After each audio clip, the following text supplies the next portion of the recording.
নমস্কার।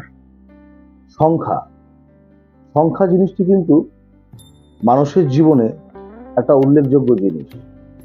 আমরা জ্যোতিষ চর্চার পাশাপাশি সংখ্যা তত্ত্বকেও কিন্তু বিশেষ প্রাধান্য দিয়েছি বহুকাল ধরে।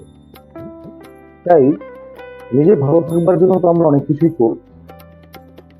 যার যে তারিখে জন্ম সেই তারিখ অনুযায়ী তার সংখ্যা তত্ত্ব তৈরি হয় যে সে কোন সংখ্যার জাতক। সুতরাং যেই সংখ্যার জাতক সেই সংখ্যা আপনি যদি লাল কালিতে লিখে নিজের পকেটে, সম্ভব না হলে নিজের ব্যাগে কিংবা নিজের হাতের কাছে রেখে দিন, দেখবেন জীবনে কিছু পরিবর্তন তো আপনার পজিটিভ পরিবর্তন অবশ্যই কিন্তু হচ্ছে। সুতরাং এটা একবার করে দেখুন। প্রত্যেকেই ভালো থাকবে।